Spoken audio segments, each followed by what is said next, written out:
My daughter called me from a stranger's cell phone. The first thing she said was not help or I need you. The first thing she said was, I'm in the parking garage at the Regency. She left me here, Mama. She left me here like I was nothing. I already had my keys in my hand before she finished the sentence. I am 62 years old, a retired school librarian, a widow, and a grandmother in waiting. I live in a white clapboard house on the outside of Augusta, Georgia, surrounded by peach trees my late husband planted before his knees gave out. I have a garden that does fine without me, a cat named General, and enough preserved tomatoes in my basement to outlast whatever God sees fit to send next. People around here know me as someone quiet and steady. My mother used to say I was the kind of person whose stillness made other people nervous, and I always took that as a compliment. But when my daughter called me from that parking garage, not a single still thing remained inside me. My daughter is 33 years old. She is a financial analyst with a mind like a steel trap and a laugh that fills up any room she walks into. She married her husband 3 years ago. He is from old Augusta money. His family has a house in the historic district, a seat on the hospital board, and a mother who runs the ladies' philanthropy circle like it is her personal kingdom. That woman, my daughter's mother-in-law, I had known from the beginning she didn't see my daughter the way she should have. She saw a problem to manage. A woman of the wrong shade, the wrong family, who had somehow attached herself to the son she'd spent 42 years molding into exactly what she wanted. The first time we met, at my daughter's wedding rehearsal, my daughter's mother-in-law smiled at me with the particular expression of someone deciding, you aren't worth the energy of open disrespect. I smiled back. I grew up in Macon in the 1960s. I have survived smiles like that my entire life. I drove to the Regency Hotel in 17 minutes, which is 8 minutes faster than any map would have predicted. I ran 2 yellow lights and felt no guilt about either one. The parking garage was mostly empty, gala season, but the event was still going on inside. I found my daughter between 2 SUVs on the second level, sitting on the concrete with her back against a silver car, one hand pressed to her face, and the other holding a stranger's phone. The stranger, a young hotel valet who couldn't have been older than 20, crouched next to her, looking frightened and grateful that I'd arrived. I dropped to my knees before I said a word. Her cheek was swollen, a dark line across it where something had struck her. Her left wrist was at an angle that made my stomach fold. Her dress, pale yellow, the kind she wore when she was trying to look like she belonged somewhere, was torn at the shoulder. Hey, I said, just that. She started to cry. I held her with one arm and I let her cry, and I looked over her shoulder at nothing in particular, and I breathed through the rage that was rising up through me like water filling a room. The valet had found her when he came down for a car pickup. He'd asked if she needed him to call the police, and she'd said no, just her mother. He was a good young man. I thanked him and asked for his number in case I needed it later, and he gave it to me without question. Some people, when you ask them clearly and with purpose, will do the right thing without needing a full explanation. In my car with the air conditioning running and my daughter wrapped in the sweater, I kept in the back seat. I asked her to tell me in order. She had been inside the gala.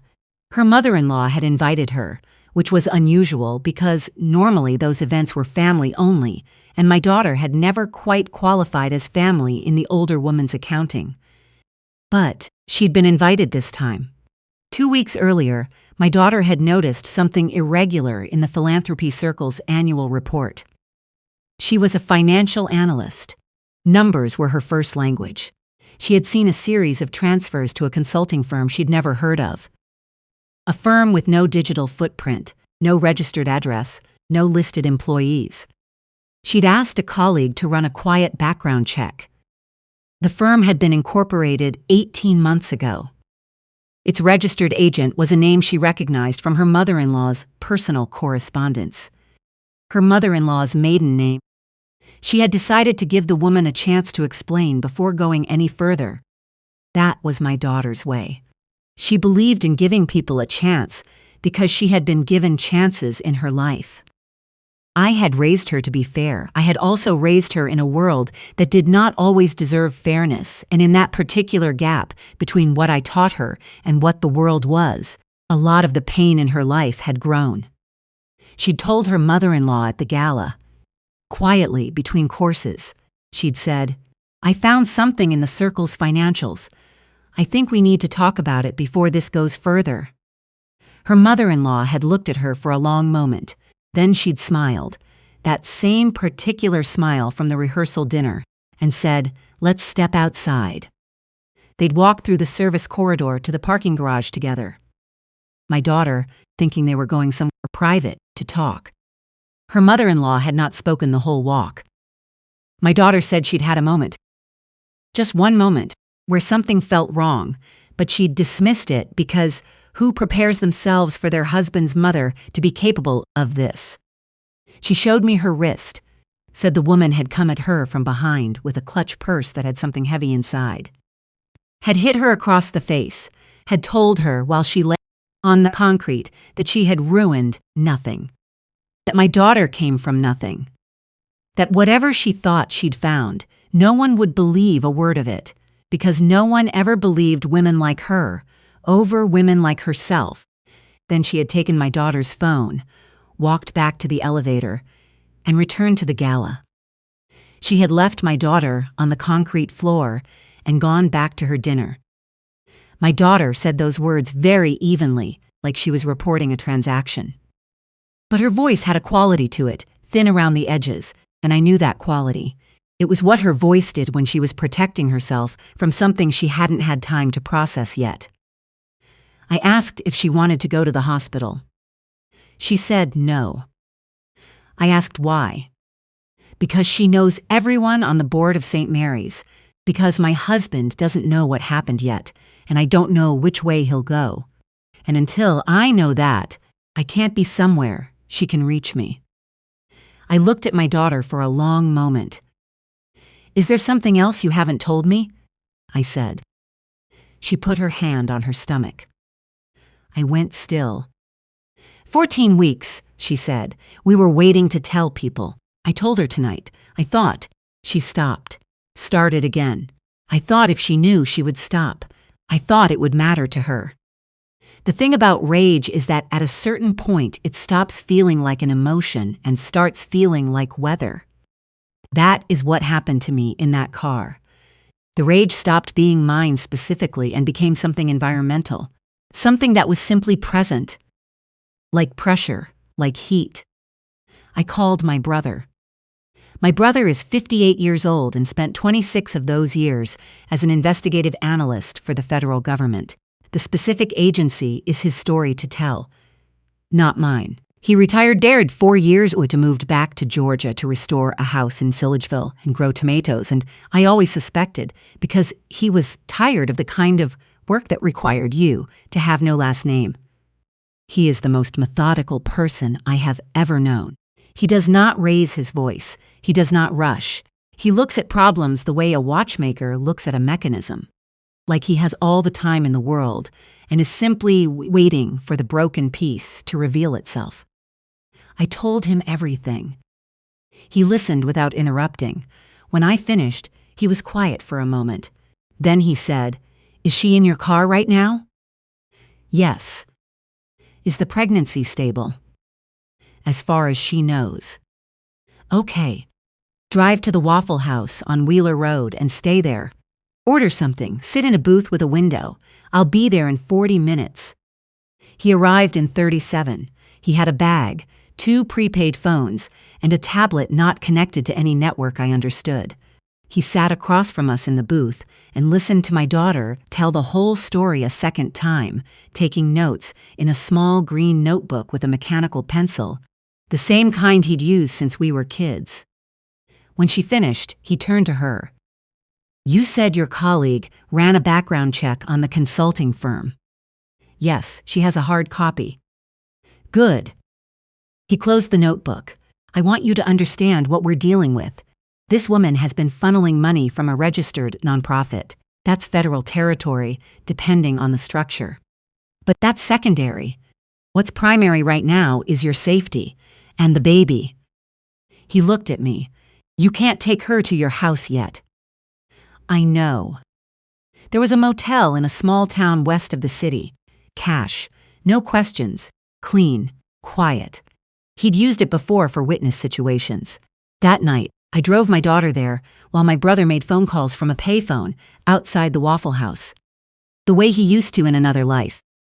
He spent the next 2 days moving between locations I didn't always know about. He called in a favor from a former colleague with access to financial registration records. He had my daughter's colleague email documents to a temporary address he'd set up. He built, piece by piece, a picture of what my daughter's mother-in-law had actually done. It was worse than we'd known. The consulting firm had received transfers totaling over $400,000 across 31 months. That money had passed through 2 more shell entities before landing in an account in her mother-in-law's name alone. Not her husband's name, just hers. An account he knew nothing about, opened 6 years ago. The registration filings included, in 2 instances, her husband's signature on documents her husband had never seen. Then my brother found the supplements. This is the part that, when I learned it, made me go outside and stand in the motel parking lot and look at the sky for a long time without speaking. My daughter's mother-in-law had, during the first 8 weeks of the pregnancy, been giving my daughter a tea blend. She'd presented it as a gift. A recipe, she said, her own grandmother had used during pregnancy. She'd made it sound like an offering of inclusion, finally letting my daughter into something private and familial. My daughter had drunk it every morning. Because she was trying. Because she was always trying to find a way in. My brother's contact identified 2 of the ingredients in that blend. He'd gotten the tin from my daughter's home, which her husband let him into, once we finally told him everything. As herbs that, in combination and at consistent doses, had been documented in older medical literature as associated with early pregnancy complications. Not guaranteed, not proof of intent on its own, but not something you put together by accident if you knew enough to be looking. My daughter had had a scare at 9 weeks, spotting, a terrifying 48 hours that had resolved, but that she'd spent alone because her husband was traveling and she hadn't wanted to worry him. She'd been told it was probably stress.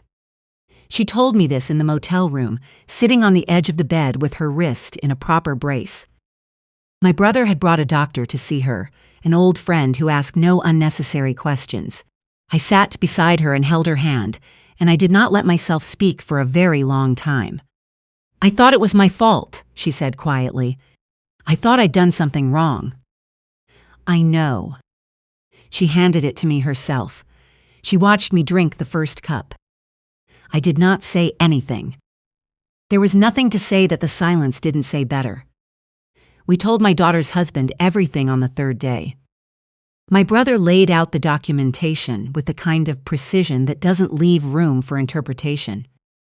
Her husband sat at the small table in the motel room and read through everything without a word. When he finally looked up, he looked at my daughter. Not at my brother. Not at me. He said, "The tea." She nodded. He put his face in his hands. I will say this about my daughter's husband. He is not the man I would have designed for her.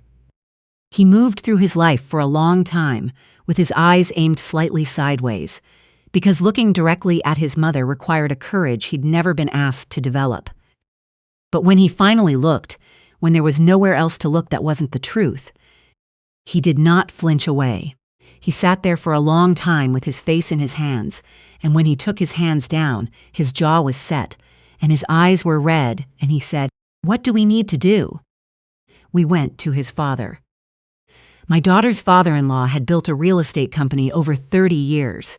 He was, by reputation, hard and exacting. He had not been warm toward my daughter, but he had not been cruel either. He managed her presence in his family the way he managed anything he hadn't personally selected, with measured and impersonal efficiency. But he was also a man whose wife had been moving money into an account he knew nothing about for 6 years, whose wife had forged his signature on charitable filings submitted under his name, whose wife had given his unborn grandchild's mother something designed to make her miscarry. He met us in his office. My brother laid out everything on the conference table. My daughter's father-in-law was quiet through the entire presentation. No expression, no interruptions. The stillness of someone processing at a depth that doesn't reach the surface. When my brother finished, the older man looked first at his son. His son met his eyes. Something passed between them that I was not meant to fully understand. Then he looked at my daughter.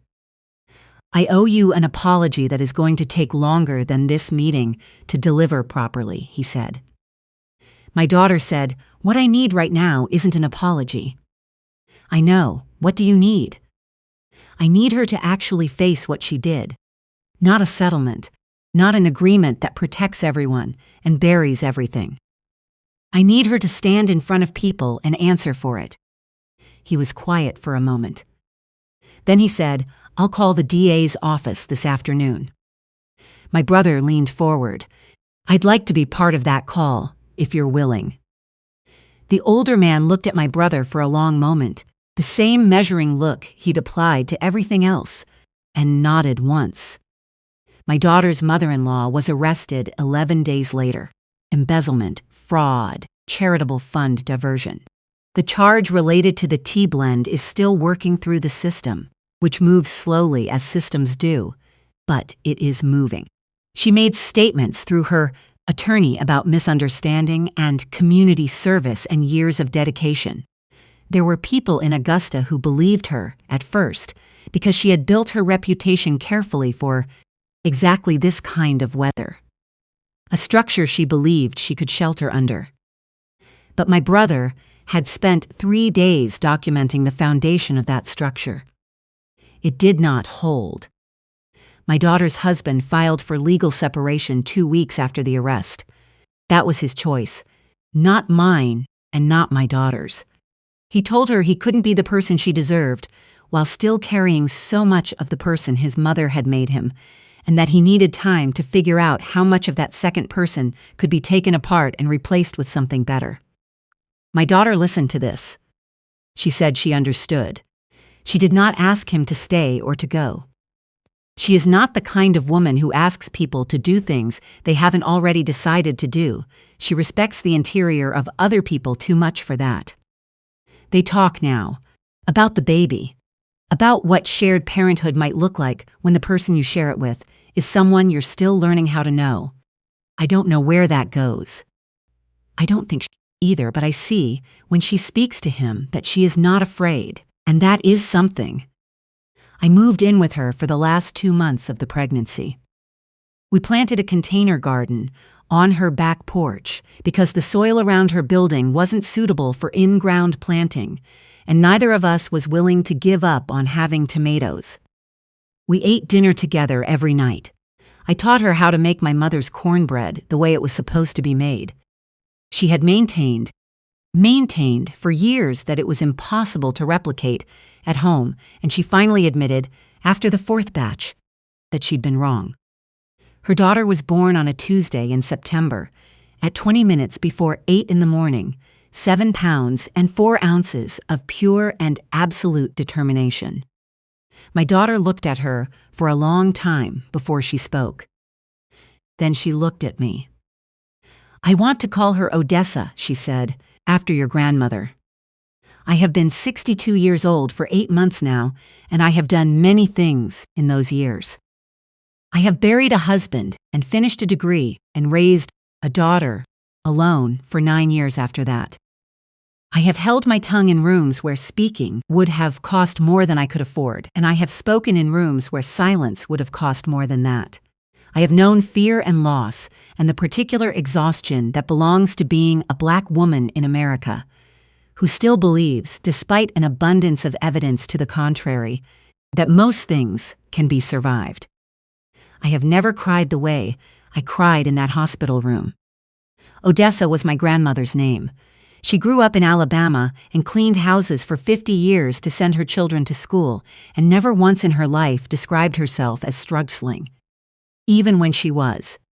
She said struggle was something you named when it was over. While you were in it, it was just Tuesday. She died when I was 19. I have thought about her nearly every week since.